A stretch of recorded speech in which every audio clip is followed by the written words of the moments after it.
What's up, my name is Technoba here for Troubleshoot and welcome back to another video. In this quick video, I'll be showing you how to optimize the brand new release of Elden Ring. Of course, because this is a brand new game, and of course, making a video so close to early release, some things may change by the time you're watching this, and of course, if you're struggling with certain things right now, bugs are going to be patched within the next few weeks. With that out of the way, this video is lightly going to touch on Windows optimizations, and then jump into in-game settings to get the most out of your PC. To get even more out of it, check the description down below for really in-depth Windows 10 and 11 and NVIDIA optimization guides to get even more. A quick note before we actually start this guide, this game is locked to 60 FPS. While this guide is not going to help you get anything above that, because that's currently not possible, there's not a mod or anything like that that enables it, it will help you keep a more stable 60. I definitely noticed while playing the game, when doing an action for the first time, it dropped my FPS really badly, but after optimizing it, that didn't happen anymore. This video is especially going to benefit you if you've got a lower end computer that can't exactly reach and keep at 60 FPS or is dropping really badly at some stages. I'll explain how to get those better in the in-game options. As for talking about the game not having ultra-wide support, well, over here, I can select 3440 by 1440, my ultra-wide resolution, but as you can see, it is most definitely locked to 16 by 9. Hopping into the actual game itself, this is once again confirmed. The black bars on the top and the bottom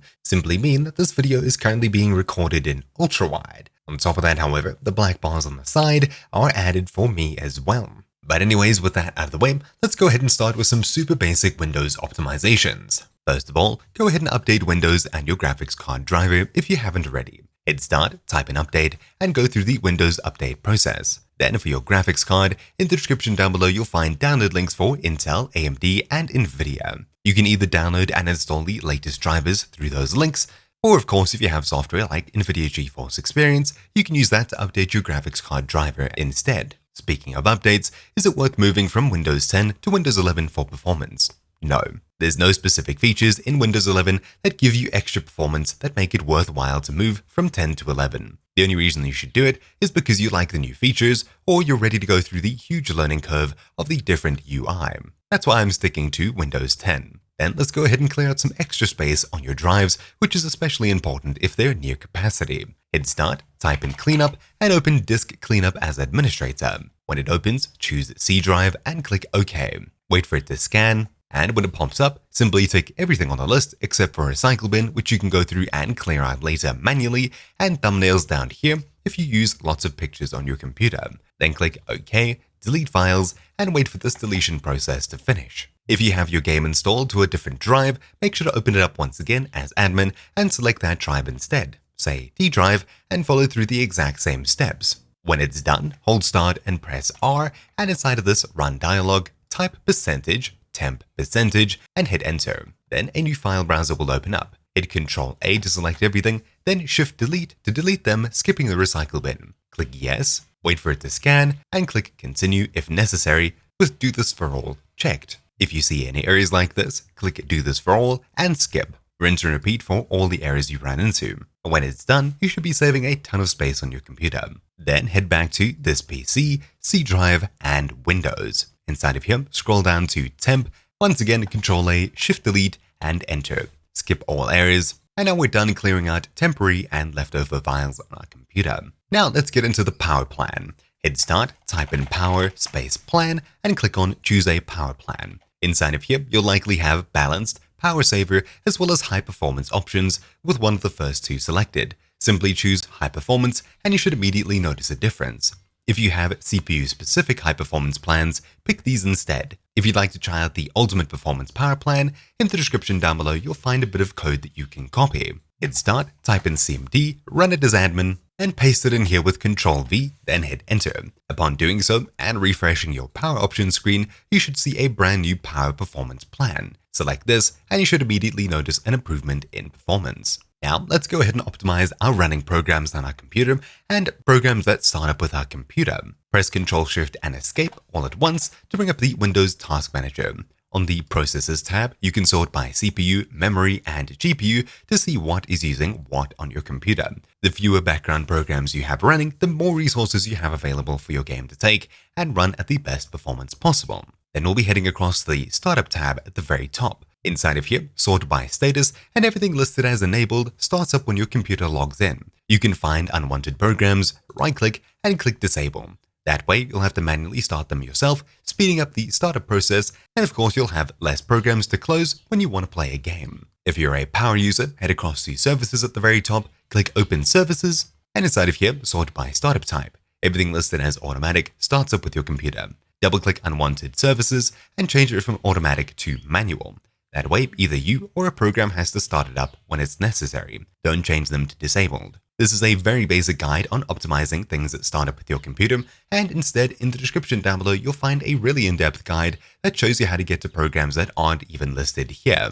Of course, if you're one who uses overlays, such as the Discord overlay, those could decrease FPS and increase input latency. If you don't actively use them or you don't actively need them, you should try turning off overlays that you don't use. This includes performance monitoring overlays, which you shouldn't have running unless you're specifically benchmarking games. Every tiny bit of available resources matter when you're trying to get the most out of your computer.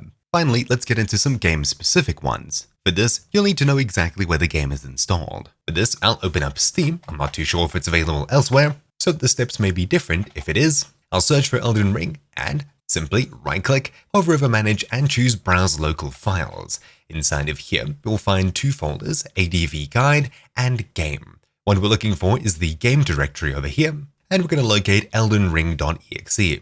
Right-click this and click Properties. Then, inside of here, head across to the Compatibility tab, and then click Change High DPI Settings.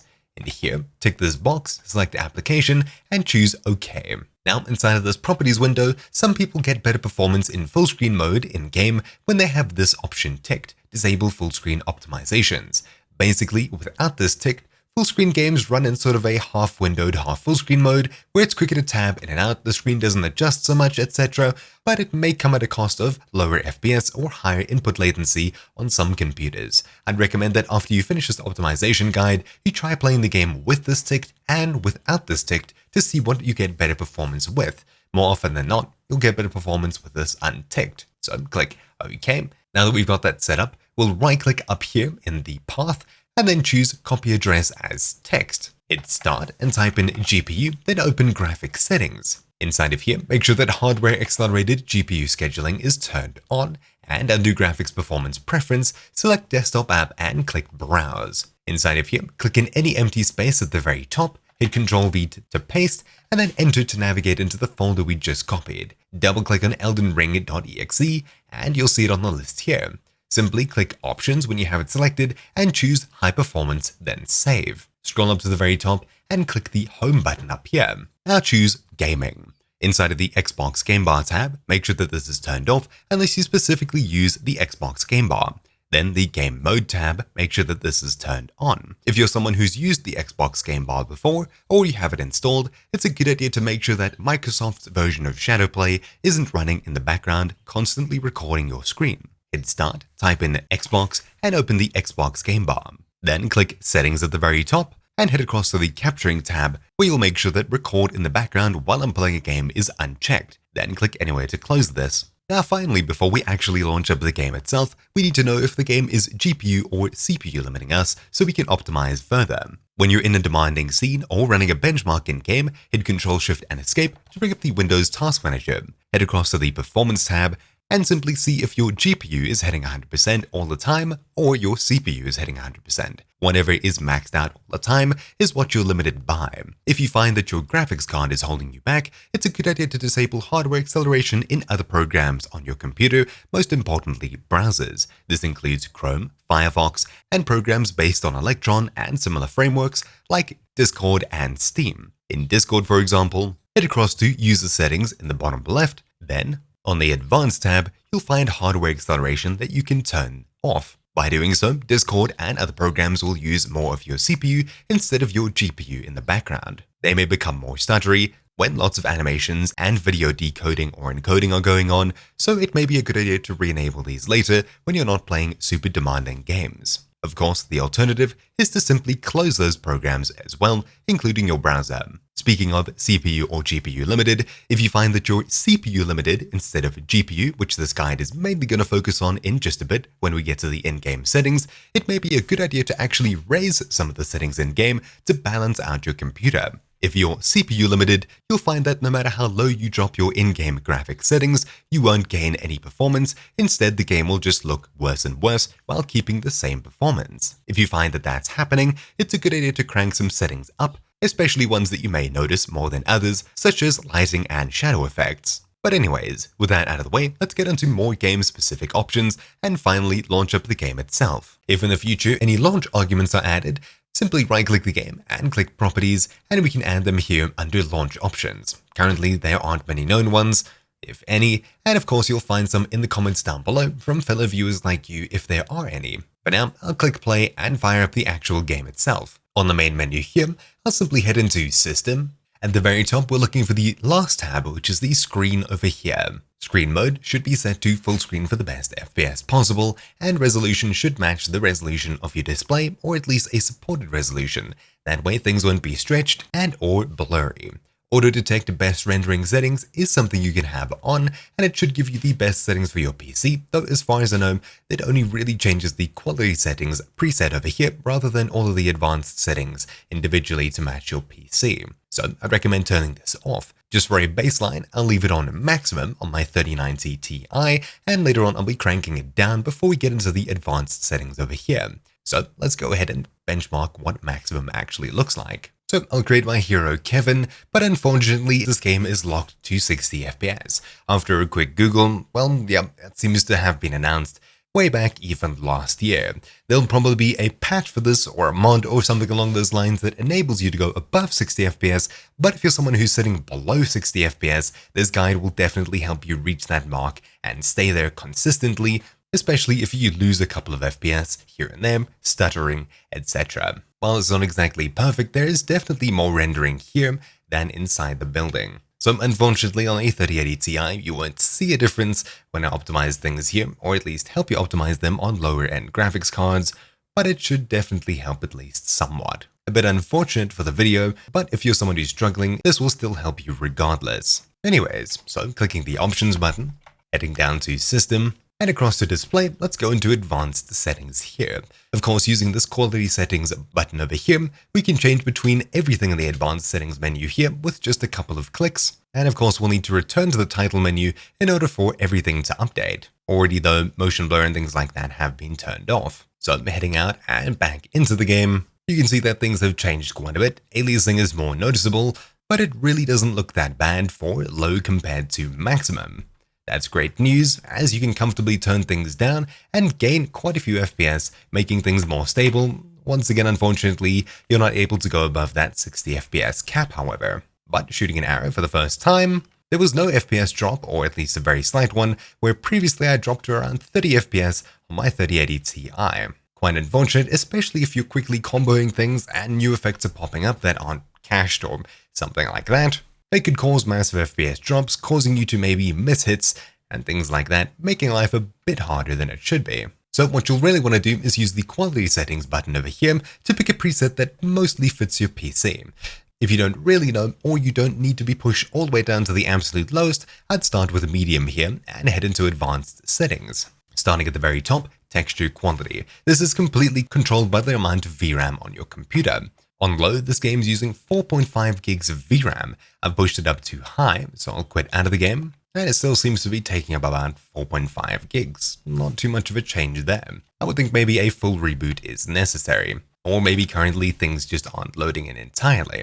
Anyways, Advanced Settings, Texture Quality, completely VRAM dependent, and you can either leave it on maximum or high depending on the amount of VRAM you have. If you have a high-end graphics card with 8 to 12 gigs of RAM, you can probably leave this on high or maximum and get a really good looking game at really no FPS cost.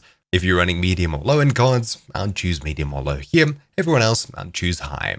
Anti-aliasing quality, this is something that's quite noticeable in this game, but of course the higher you push it, the more likely you are to lose FPS and have a bigger draw on your graphics card. Usually I turn this off in every game I play as I don't mind jagged edges for a smoother experience. SSAO. Screen space ambient occlusion isn't anything fancy like ray tracing and is very cheap to run on your computer. You can usually leave this on medium or high. I wouldn't necessarily go all the way up to maximum. Medium is the lowest option we have here, so I'll be leaving it there. Depth of field, this applies blur to things in the background. As long as you're not fighting things far away, which oftentimes you won't be, you can usually leave this on if you like the effect of it. I wouldn't put it up any higher past medium though. Otherwise, if you're like me and you like to see things clearly, I'd turn off depth of field and motion blur right below that. But of course, these two options are things that may improve the cinematic experience, and being locked to 60 FPS, well, you can usually afford to leave some of these settings on if you're comfortably hitting that. Shadow quality, lighting quality, and effects quality all have huge effects on your PC, and of course, things like shooting a fire arrow for the first time, a flash on the screen, things like that. If you find yourself losing FPS quite often in combat, lighting and effects quality are two things that you likely want to lower down to low. The shadow quality up here shouldn't really be too much of an issue, as there's not too many objects in the scene. There's a couple of big buildings, walls, etc., but it doesn't seem like anything too crazy like an open world game. So you'd usually be safe leaving this on medium, unless you absolutely need FPS and cranking it down to low. Once again, locked to a cinematic 60, you can afford to have some settings up. Just the lighting quality and effects quality do have effects when you use certain items. Certain effects on screen happen that cause lighting to change. These can be quite taxing and cause FPS drops, more so than FPS loss overall. Volumetric quality over here, I'm pretty sure has to do with fog, and there's a heck of a lot of it in this game. Leaving it on medium should give you the best visibility here. Of course, you're not able to turn this off. Reflection quality isn't ray traced or anything like that. It should be screen spaced, and leaving it on low or high is probably good enough. I'd expect low to be quite blurry, especially when you're paying attention to things, and high to be a sweet spot. Maximum, of course, you don't really need here. Water surface quality, however, is something you'll definitely notice when you're around large bodies of water. Having this on low usually leads to games having a more cartoony looking water than a clean, higher quality water that we get with high. I'd leave this on high. Of course, unless you're craving extra performance. Shader quality down here, of course, does have a huge impact on performance, and you'd usually leave this on medium or low. Global illumination quality, this isn't something that usually changes, as far as I understand. That really has to do with the lighting quality up here. This instead just defines how your computer will light everything in the scene, and you usually want this on medium or high for the best visibility. Grass quality at the very bottom is something you can usually turn down in every game, and unfortunately we can't go any lower than medium here. You're not going to be paying attention to grass, especially while you're in combat. So with all of our settings set over here, I'll head back, and that's really about it here. The third tab over here has options for HDR, which shouldn't have too much of an effect on your computer, but if you have this on and things look odd, do remember that there's an adjust image quality button right over here. With that, that's really about it for options. So because this game is locked to 60 FPS and it won't ever go above that, meeting that is your goal. If you find that you're comfortably playing the game, you're free to go ahead and turn up any options you like to make the game look as good as you want. This is definitely a much better place to test out your FPS, and I would expect that here is where you'll definitely notice a difference. In fact, let's go from the optimized settings here all the way up to the maximum and see if we actually notice any changes here. There we go, up to maximum, really no change in graphic fidelity. Things look pretty much exactly the same, which means that optimization worked pretty well if you're someone who's struggling. So unfortunately, this game is locked to 60 FPS, so this isn't going to be as groundbreaking as other optimization guides, but if you're someone who needs it, this will definitely help you, assuming you'd like to get a better looking game without crunching everything down to low and forgetting about it, just accepting it. But anyways, that's really about it for this video. Thank you all for watching, my name's been TechnoBehavior Troubleshoot, and I'll see you all next time. Ciao.